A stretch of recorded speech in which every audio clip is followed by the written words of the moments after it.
মামুনি রান্নাঘরে স্পিরিট ফুডে আপনাদেরকে সবাইকে অনেক অনেক স্বাগত। আজকে আবারও একটা নতুন রেসিপি নিয়ে চলে এসেছি। পুরো ভিডিওটা আপনারা সঙ্গে থাকবেন। আজকে ডিমের একটা অজানা রেসিপি করে দেখাবো। পুরো ভিডিওটা আপনারা দেখবেন, আশা করছি আপনাদের ভালো লাগবেন। যে সকল বন্ধুরা আমার চ্যানেলে নতুন, অবশ্যই আমার চ্যানেলটা সাবস্ক্রাইব করে পাশে থাকবেন। আর তো চলুন তাহলে আমি এই ডিমের রেসিপিটা কীভাবে বানাই দেখে নিয়ে যাক। আমার এই রেসিপিটা কিন্তু স্কিপ করে দেখলে একদম কিচ্ছু বুঝতে পারবেন না, পুরো ভিডিওটা দেখবেন। এখানে আমি আলু সরু সরু করে কেটে নিয়েছি, একটা টমেটো কেটে নিয়েছি, একটা পেঁয়াজ কেটে নিয়েছি দুটো, কিছুটা ছোট ছোট করে কেটে নিয়েছি, কিছুটা এখানে আদা নিয়ে নিয়েছি, আর এখানে লঙ্কা কেটে নিয়েছি, আর এখানে ডিম নিয়ে নিয়েছি। এখানে আমি 8খানা ডিম নিয়ে নিয়েছি, এগুলোই আমি ভেঙে নেব।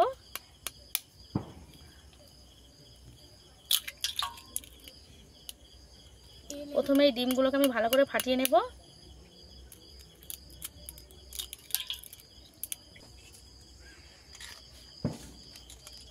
সব ডিমগুলোই ফাটিয়ে নেব।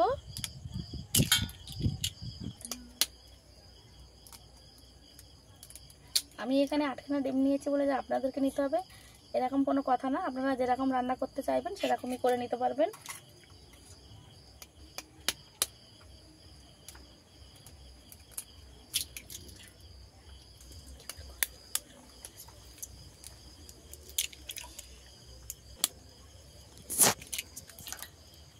সব ডিমগুলোই ভেঙে নিয়েছি।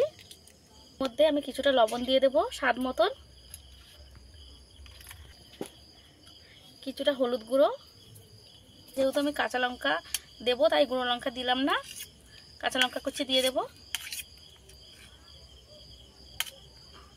আর কুচি করে রাখা একটু পেঁয়াজ 2 চামচের মতো। এবারে ভালো করে আমি মিশিয়ে নেব, একটু সময় নিয়ে এটাকে মিশাতে হবে, হয়ে যাবে। যতটা সম্ভব ভালো করে যতটা সম্ভব এটাকে মিশ্রণটাকে মিশিয়ে নিতে হবে। হ্যান্ড রেজ নিয়ে নিয়েছি, এটা দিয়ে একটু ঘেটে দেবো যাতে করে একদম সব কিছু একসঙ্গে মিশে যায়।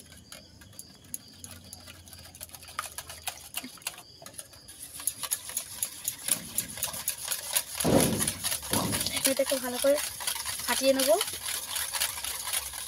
মিষ্টানটা আমি এইভাবে বানিয়ে নিয়েছি, আপনারা চাইলে এটা গোলমরিচও একটু দিতে পারেন, আমার কাছে গোলমরিচ নেই তাই দিইনি। একটা কড়া বসিয়ে দিয়েছি, একটু জল দিয়ে দেব। এই জলটা দিলেই হয়ে যাবে। স্ট্যান্ড নিয়ে নিয়েছি, দিয়ে দেবো জলের মধ্যে। এই স্ট্যান্ডটা যেন জলে ডুবে না যায় এরকম দিতে হবে। আরও একটু জল দিয়ে দেবো আমি। এটা আমি ভালো করে ধরিয়ে নেব। গ্লাস নিয়েছি, দুটো ছোট একটা বড়। এই 3টে গ্লাসের মধ্যে একটু করে তেল দিয়ে দেব, ঘুরিয়ে ঘুরিয়ে একটু তেল গ্লাসে মাখিয়ে দেব। তেলটা মাখিয়ে দিলে ডিমের মিশ্রণটা ডিমটা হয়ে যাওয়ার পরে ভালোভাবে বেরিয়ে আসবে। এক গ্লাস আমি তেল মাখিয়ে নিয়েছি, আরও একটা গ্লাসে 1/2 চামচ করে তেল দিয়ে দেবো। আর তেল মাখিয়ে নিয়েছি, একটু ভালো করে তেল মাখিয়ে নিতে হবে। গ্লাস আমি এখানে রেডি করে নিয়েছি, মিশ্রণটা ভালো করে ফেটে দেবো। একটু গ্লাসে অল্প অল্প করে ঢেলে দেবো, ভর্তি করে দেবো না, যেহেতু ডিম আবার ফুলে যেতে পারে।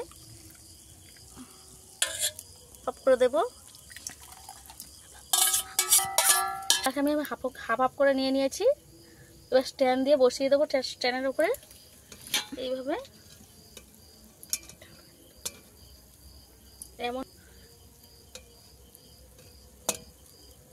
যেন পড়ে না যায়।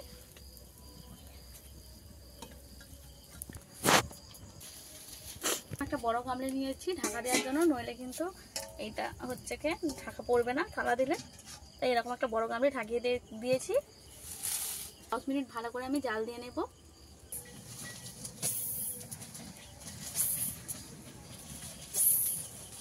টমেটো, পেঁয়াজ আর আদা একসঙ্গে বেটে নিয়ে আসবো। 10 মিনিট হয়ে গেছে, খুলে দেখে নেব কেমন হয়েছে। এটা খুব সাবধানের সঙ্গে খুলতে হবে।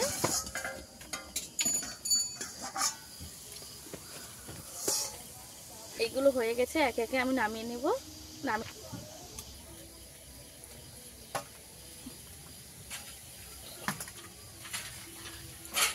আমি ভালোভাবে ঠান্ডা করে নেব।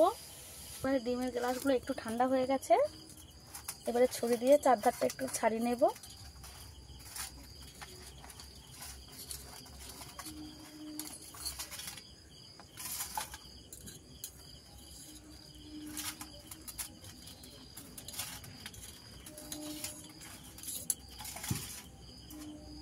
খুব সহজেই চারধারটা কিন্তু ছেড়ে গেছে।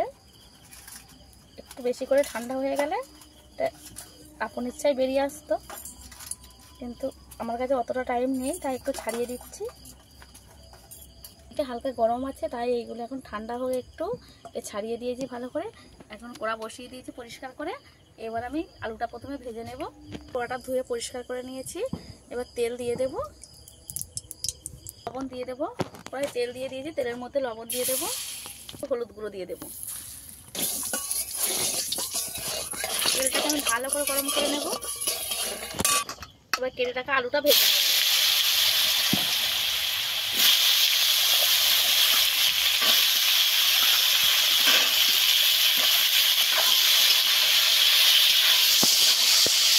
আলুটাকে আমি ভেজে ভালো করে সেদ্ধ করে নেব।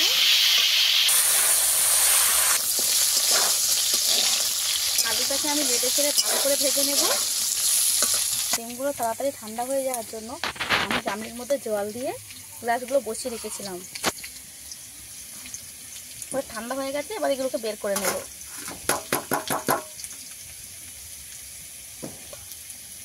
একটা ডিম আমার, একইভাবে আমি সবগুলো বের করে নেব।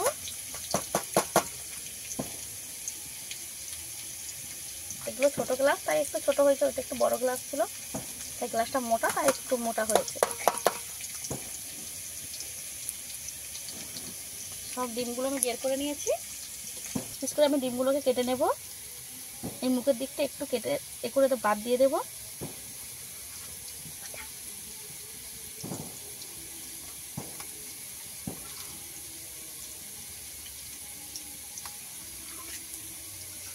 এইভাবে সুন্দর করে পিস করে নেব।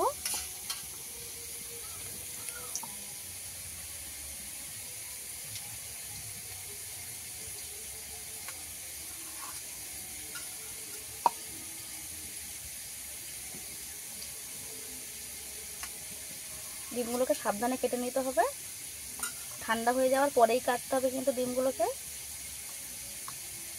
এই যে মুখের সাইডটা এইভাবে একটু কেটে দেব, দিলে দেখতে সুন্দর হবে। এটাকেও কেটে নেব।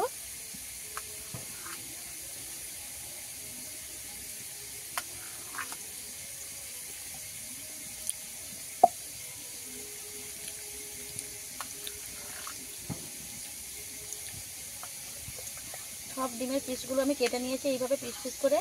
আপনারা চাইলে আরও ছোট ছোট করেও কাটতে পারেন।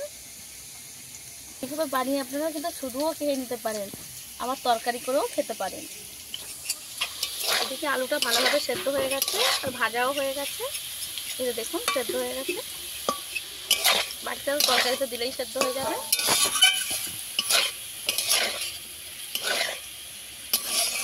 গামলিতে করে তুলে নেব আলুটাকে।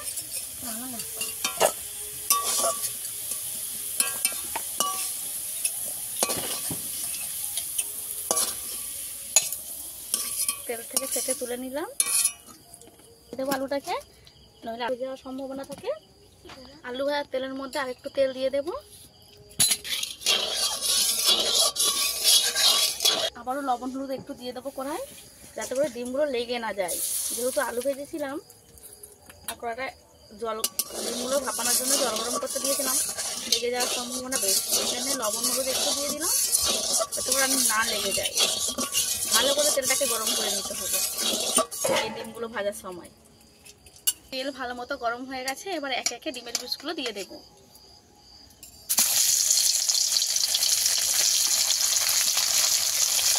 ডিমটা ভাজার সময় একটু হালকা আঁচ দিতে হবে। আমি একসঙ্গে সবগুলো দেবো না, দুবার ধরে ভেজে নেব। উল্টে দেবো আরেকটি। ডিমটা একটু হালকা করে ভেজে নিলেই হবে।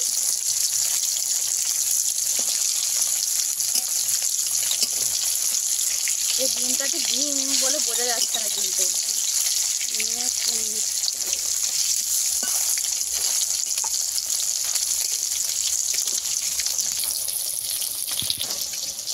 ডিমগুলো আমি ভালোভাবে ভেজে নিয়েছি। আপনারা যদি এই ডিমগুলো ভাত ভাত দিয়ে দেন এরকম করে ভেজে, কেউ বুঝতেও পারবেন যে এটা ডিম, কিন্তু খেতে দুর্দান্ত হবে। এই যে আমি এইভাবে ভেজে নিয়েছি, তুলে নেব।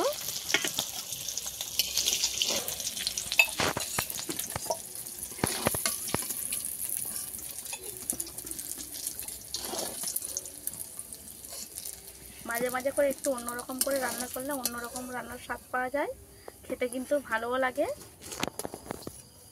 সবসময় একঘেয়ে না রান্না করে এই ডিমগুলো ভেজে নেব।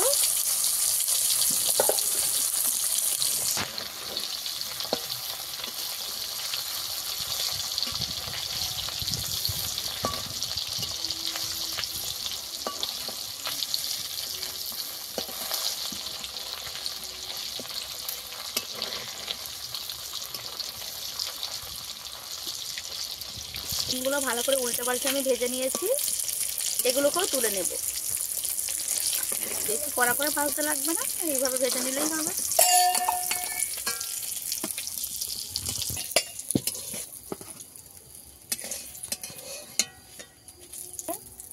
রান্না করলে কেউ বুঝতেই পারবে না যে এটা ডিম রান্না হয়েছে। পনির ভাজার তেলে আর অল্প একটু তেল দিয়ে দেবো। ফোড়নে দেবো গরম মশলা, 3টে দারুচিনি নিয়েছি, 3টে এলাচ আর 3টে লবঙ্গ দিয়ে দেব। একটা তেজপাতা দিয়ে দেব। ফোড়নে একটা শুকনো লঙ্কাও কেটে দিয়ে দেব। ফোড়ন থেকে ভালোভাবে গন্ধ বেরিয়ে গেলে, দারুণ একটা গন্ধ বেরিয়ে গেছে, এবার পেঁয়াজ বাটা দিয়ে দেব। এই যে আমি বেটে নিয়েছি সব কিছু আগে থেকে, পেঁয়াজ বাটাটা দিয়ে দেবো।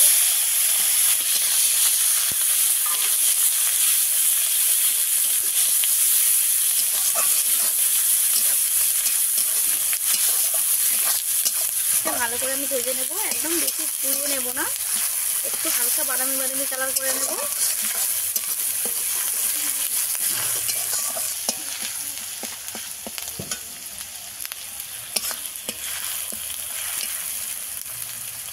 এই পর্যায়ে আদা রসুন বাটা দিয়ে দেব।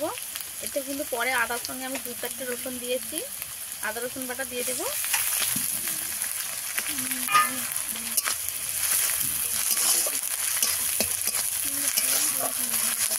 পেঁয়াজ একসঙ্গে ভালো করে ভেজে নিয়েছি, এবারে দিয়ে দেবো টমেটো বাটা।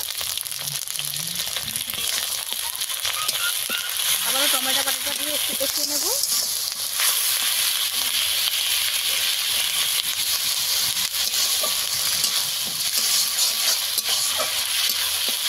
সামান্য লবণ দেবো, একদম সামান্য, যেহেতু আমি আলু ভাজার সময় ডিম ভাজার সময় লবণ দিয়েছি, তাই সামান্য গ্রেভির মতনই লবণ দেবো।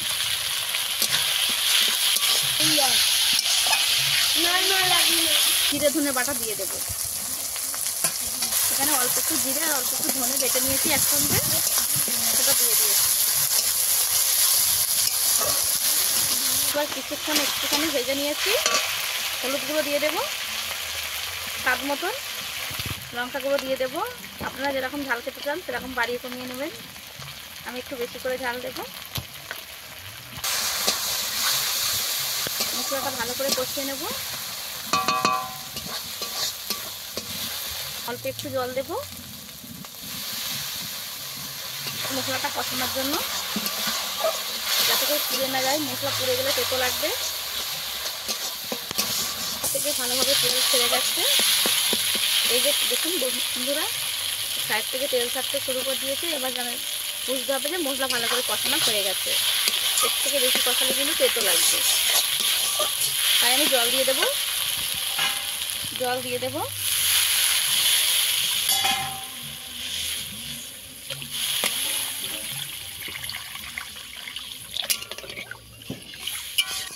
এখানে আমি বেশি জল দেব না।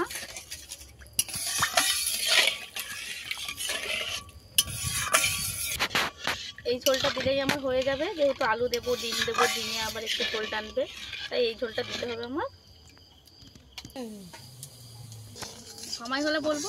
ঝোল ভালো মতো ফুটে গেছে, এবার দিয়ে দেবো আলু। এই যে ভেজে রাখা আলু রেখেছিলাম, এই আলুটা দিয়ে দেবো। দিয়েছি, আপনারা চাইলে আলু নাও দিতে পারেন।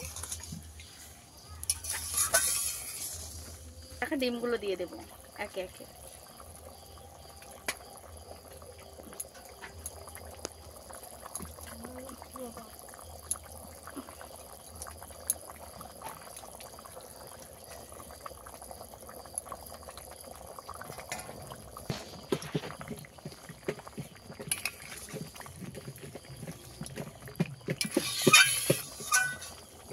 এবারে ডিমগুলো আমি কিছুক্ষণ ফুটিয়ে নেব। দিয়ে দিয়েছি, কিছুক্ষণ ফুটিয়ে নিতে হবে। তারপরে যাতে করে ডিমের মধ্যে ঝোলটা ঢুকে যায় তার একটু আগে দিয়ে দিয়েছি। এটা আমার রেডি হয়ে গেছে। আপনারা চাইলে গরম মশলা দিতে পারেন, আমি ফেরার সময় গরম মশলা দিয়েছি বলে আর দিইনি। আপনারা যদি ভালো লাগে গরম মশলা দিয়ে দেবেন। এটা আমার রেডি হয়ে গেছে, নামিয়ে নেব। আর ঝোল মারবো না, এই ঝোলটা কিন্তু খেতে দুর্দান্ত হয়। গ্লাস ডিমের আলু দিয়ে ভাপা কারি রেসিপিটা আমাদের রেডি হয়ে গেছে। এই রেসিপিটা আপনাদের কেমন লেগেছে অবশ্যই কমেন্টে জানাবেন। যদি ভালো লেগে থাকে লাইক করে দেবেন, আর বেশি বেশি করে শেয়ার করে দেবেন যাতে সবার কাছে পৌঁছে যায়। আজকের ভিডিও এই পর্যন্ত। দেখা হচ্ছে অন্য কোনো নতুন ভিডিও নিয়ে। ততক্ষণ ভালো থাকবেন, সুস্থ থাকবেন।